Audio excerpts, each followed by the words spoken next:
welcome to Inside Avondale Radio TV broadcast. I am your host today, Renee Mahalfey Harris, the Executive Director of the Center for Closing the Health Gap in Greater Cincinnati.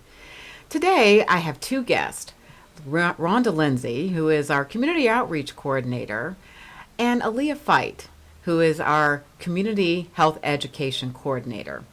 And today we're going to share with you the initiatives and programs that we are bringing to the Greater Cincinnati region in order to empower individuals in our communities to have greater impact and control over the health of their community, as well as improving their own health outcomes. And so I'm going to talk with you a few minutes here about how we do that. So we have a grassroots mobilization approach, and that approach is really pretty simple. Grassroots is where we live, work, and play, right? So in every neighborhood, what we want to do is equip and empower individuals in our communities to be able to have complete control over improving their own health outcomes. So we do that by engaging the residents, because we got to engage the people who we are working to impact, but we have to involve them in creating the solution. Then we also need to engage the stakeholders. In every neighborhood and every community, we have hospital systems, we have schools, we have businesses, we have corporate partners who are part of the conditions of the communities that we live in. And so we want to empower residents to be able to engage all of those stakeholders in their own solution. So after we've engaged individuals in the community, we then want to give them the tools, and we give those tools are empowering tools to educate you on how to navigate the healthcare system, how to pick a doctor, how to be the best advocate you can be for your own health. So when you go to the doctor, you become a patient advocate. You know what questions to ask the doctor. You know what questions to ask anyone that's saying, hey, you know what, I think that this is your health condition. I think this is what you need to do to improve it. But you know what, you should be able to ask the question of, why am I taking that medicine? What other options might I have? So our work is really to provide those tools and provide that education so that we can also teach you how to make healthier choices. And then once you have more information, what do you want to do with that information? You want to be able to advocate around better choices. So you want to find out what those barriers are to be able to make that easy choice for yourself about your health, or about having greater access to healthy foods, having health systems that operate at time frames and in locations that are going to be able to serve your needs. That means meeting you where you are. So as we engage, empower, and then teach you to advocate, we are working together to build a culture of health in every neighborhood, one block at a time. That's the key. That's how we change the conditions of our communities. So this afternoon, we're going to talk with both Rhonda and Aliya and learn some specific strategies that we're bringing to each neighborhood and to our entire community that are going to give you that power to make those changes. But before we get to our two guests today, I want to introduce you to, and those of you already know, former Mayor Dwight Tillery, who is the founder and CEO of the Center for Closing the Health Gap in Greater Cincinnati. And it's because of him that we, 10 years later, are able to influence the lives of people's health. So join me in watching this clip where he is talking at our 10th anniversary celebration about why we must control our health outcomes. My brothers and sisters, I challenge everyone in this room this evening not to become impatient with our struggle, not to become weary with our outcomes, not to become financially reluctant with our programs, and not to become indifferent about the health of blacks, Latinos, and poor whites who live in communities that guarantees them a shorter and sicker life than their white brothers and sisters. We don't stack the deck against some of the members of our community, that we don't devalue the life of someone because of their color or what side of the tracks that they come from, but recognize that all men and women are created equal, and equality must be reflected in health and health care. Our journey continues. We have some of the greatest health institutions in the world here in Cincinnati. And if you see the crowd here, and if you know the crowd that Dwight can reach and the people that he can reach, the very people that we talk about trying to reach, we can get this job done. And the mission for the next 10 years, and I hope to help, is to close that gap. And I know that no one like my friend Dwight Tillery can do it better, and so I look forward to working with him to close that gap. Thank you very much.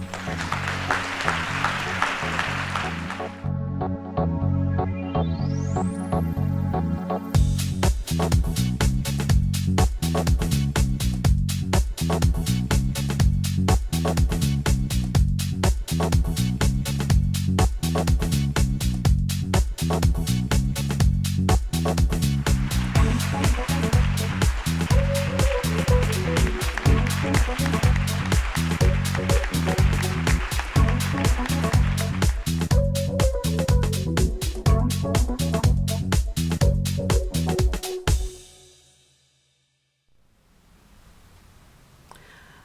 back to Inside Avondale, and we have our first guest, Rhonda Lindsey, our Community Outreach Coordinator for the Health Gap.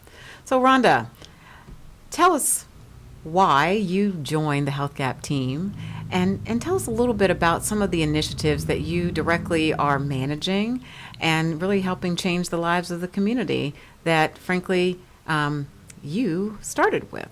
Well, I joined the Health Gap team actually starting out as a neighborhood community worker, working in the Mount Auburn community with the Block by Block group, the neighborhood program that teaches other community residents how to become community advocates. And I was a health captain during that process. And I actually was passionate about what the work that we were doing. So I ended up, working with that initiative, and later on was asked by you guys at the Health Gap to come on permanently. So this is something I really enjoy doing, and it's just a passion of mine to work with the community. Well, Rhonda, you are evidence of our approach, which is starting with the community resident, and we have our block by block initiative, which is really taking our grassroots mobilization approach and applying it a block at a time. But the reality is that you started off as a member of that pilot initiative, which is now an initiative that we are further testing in the Mount Auburn community. But you are evidence of taking someone, I remember you at the very first session, and you sat there quietly, and I said, hey, Rhonda, tell me why you're here. And you're like, oh, no, I don't really want to say anything. But look at you today. You are now our outreach coordinator, and you're leading our efforts to address one of the serious issues of our community, which is lack of access to healthy food. So food deserts. And, the food desert issue we've been talking about for some time, and unfortunately it's not going away. But there are two strategies that we are implementing, and you're leading one of those strategies, and it's our Do Right Healthy Corner Stores. Yes. So tell us about Do Right Healthy Corner Stores. Well, in communities that lack supermarkets, there are families that depend on corner stores to purchase their foods. Unfortunately, the corner stores have a lot of prepackaged food that's not healthy, or little, if any, fresh produce. So in partnership with several communities, the Center for Closing the Health Gap came up with the Healthy Corner Store Initiative. And that was to increase the availability of healthy foods within these corner stores, and to educate those within the communities about healthy alternatives when it comes to snacking. And snacking is a really big issue, especially for our children, because they shop at these corner stores going to and from school, and this could actually add 610 calories just to their day, just from purchasing snacks and food that's unhealthy at those corner stores. Well, as a part of our corner store network, we work with store owners to build their capacity to offer healthy foods through education and training, ultimately building a culture of health within that store and within the community. We also offer our nutrition education in each of the stores, where we set up a nutrition table, and we're offering different brochures and information, even healthier recipes that will help the community residents start to think differently about the way that they eat and the way that they prepare their food. We now have 15 corner stores throughout 9 neighborhoods through Cincinnati, and our goal is to have many more. Well, thank you for that explanation. So, tell me some of the stories. One story that you've heard from one of the corner stores and how it's impacted individuals in the community. Well, we have a store in down in the West End, Jetty and Market. And that store, I've actually been in there several times, and the community residents come in and they love the store owner. He's really friendly. Even if they don't have the money to purchase the food, they let me know that he would give us what we needed. If we needed something at that time, he's always, taking care of the people in the community. So that was just one of the many stories that I hear about that owner. His name is Rob O'Robbie, and he is just one of our great corner store owners. Wonderful. So let's move on to another initiative, our Community Engagement Academy and our Yes. work in Avondale with Choice Neighborhoods. So can you tell us a little bit about the Community Engagement Academy and some of the work that we are doing collaboratively with the Choice Initiative? Well, we're doing several things, not just CEA. CEA is one of our initiatives, and it is the leadership training class that teaches community residents how to become community leaders. And as you spoke about before, it teaches them how to, it empowers them, it teaches them to engage and then advocate for issues that are possible barriers in their community. We also have we had 13 graduates from that CEA class, and 7 of those were choice residents, which was a great thing. And we have those choice residents actually involved now in recruiting their other neighborhood residents to come on to our next initiatives. We have the upcoming Nutrition Train the Trainer, which Aliya will speak more about. That begins March 25th. We just had a Soul Food Junkies event where we had several residents come out, and they're interested. They're now signed up for our Nutrition Train the Trainer. And we have just had a physical activity demonstration at South Avondale Elementary School, where Patty Collins, wife of Bootsy Collins, came in and she taught a physical activity. She did a hair demonstration for one of the little girls, and she taught them, they did fingernail polish, a little bit of makeup. They had a healthy meal preparation segment of that. And they also just talked about things as far as the beauty in each of us and trying to build the self-esteem of the not only the girls, we had little boys there as well. Okay. So to let everyone know that everyone is beautiful. No matter what anyone says to you, everyone is beautiful. Great. Mm-hmm. So, you've talked about 2 of the initiatives, and I know Aliya is going to join us here shortly to talk more about our wellness series, our Nutrition Train the Trainer.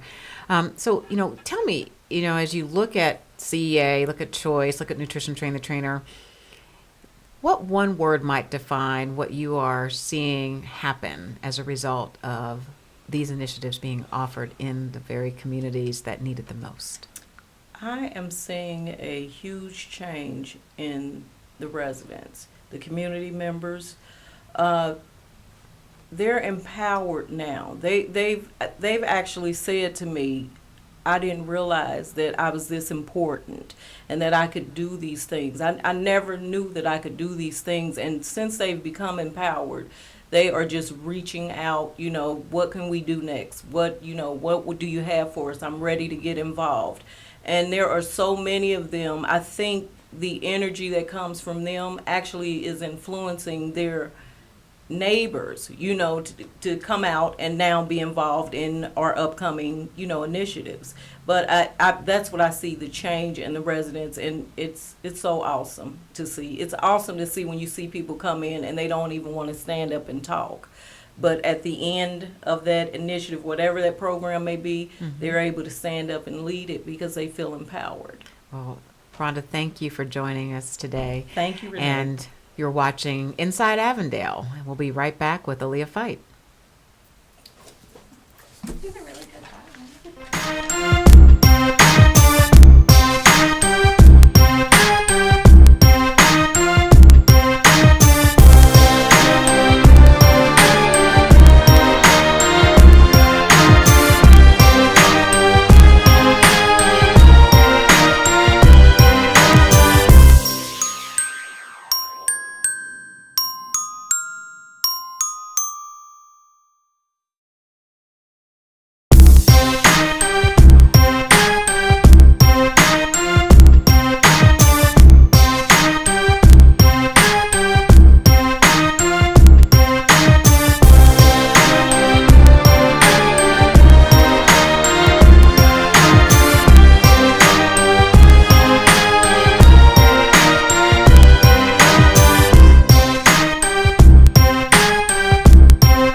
In Cincinnati, more than 1,400 people die from diet-related illnesses each year. Grocery chains are leaving the city, leaving little access to fresh food.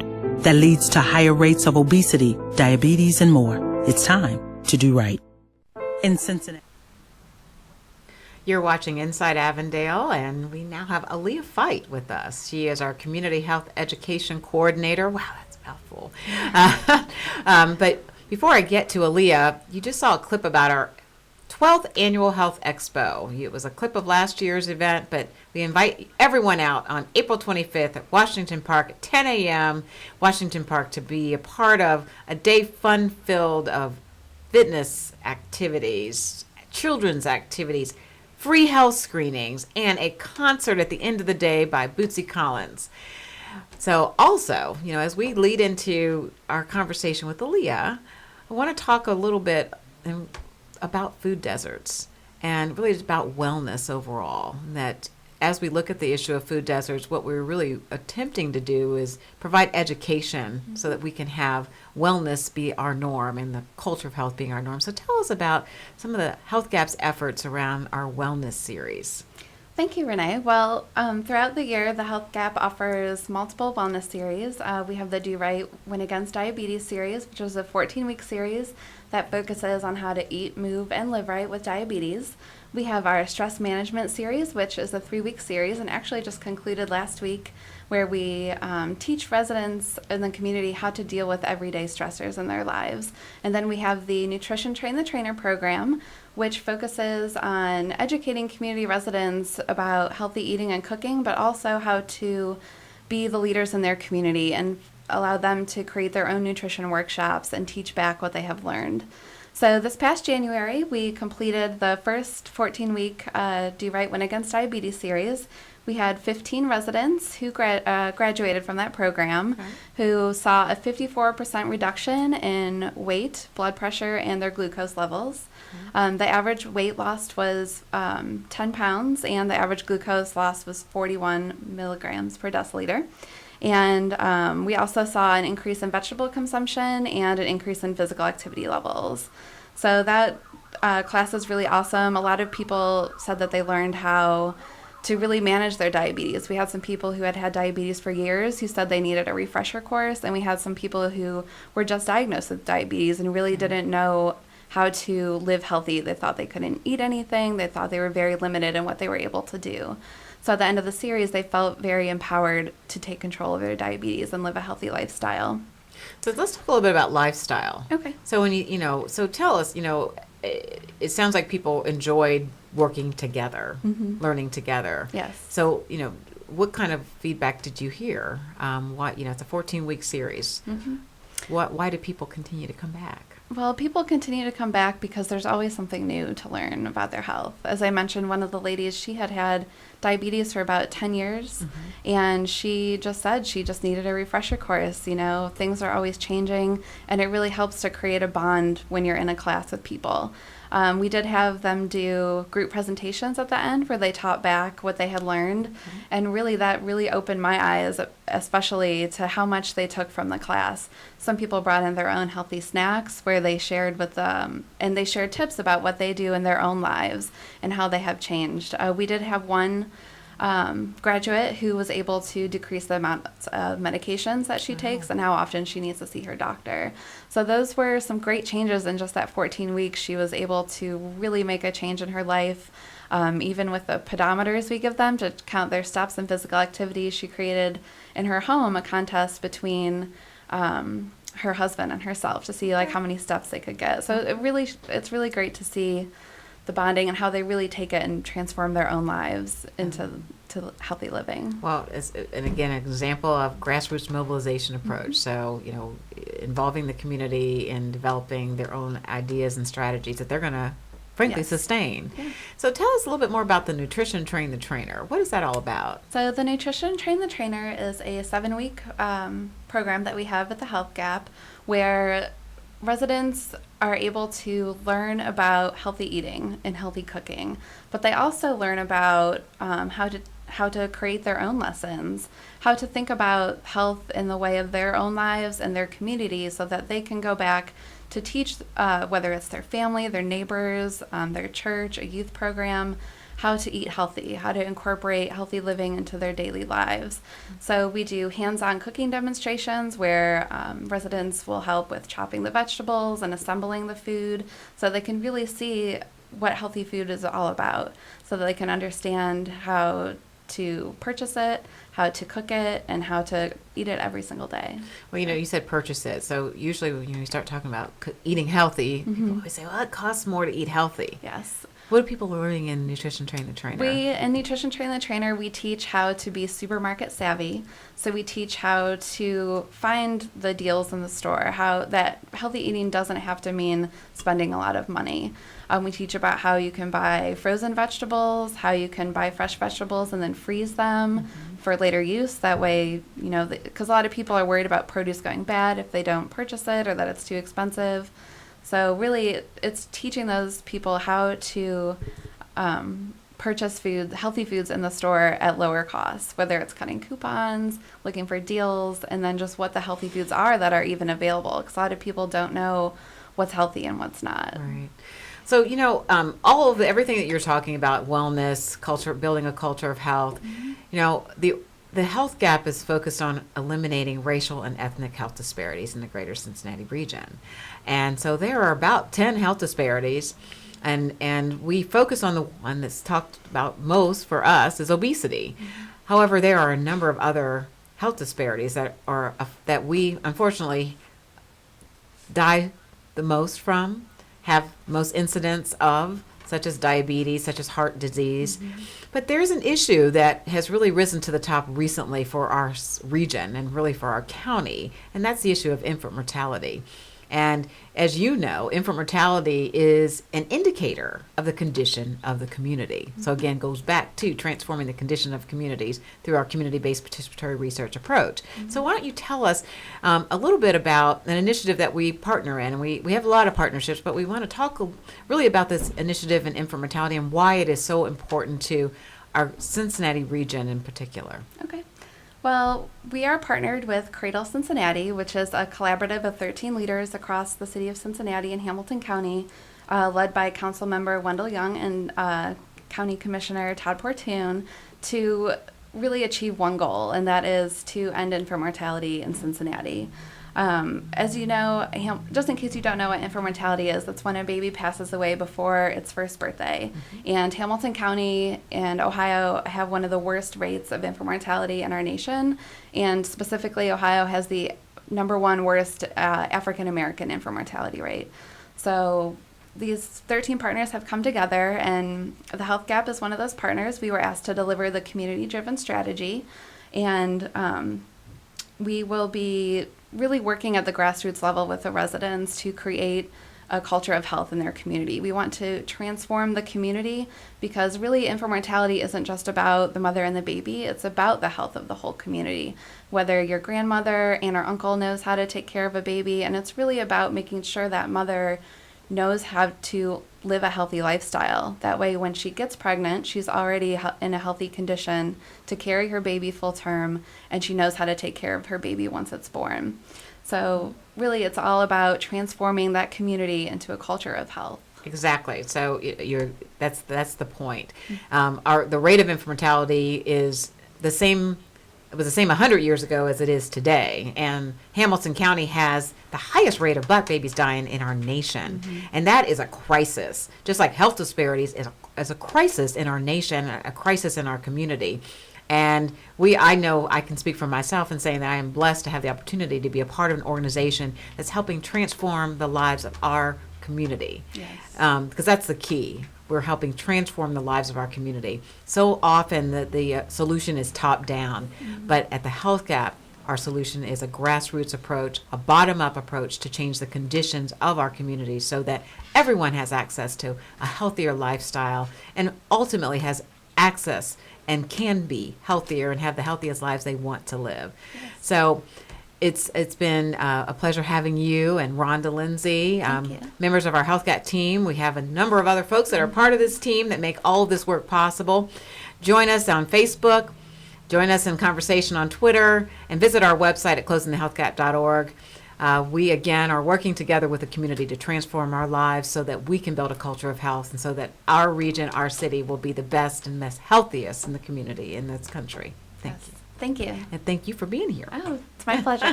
Thank you. And you've been with me as your host of Inside Avondale. Thank you.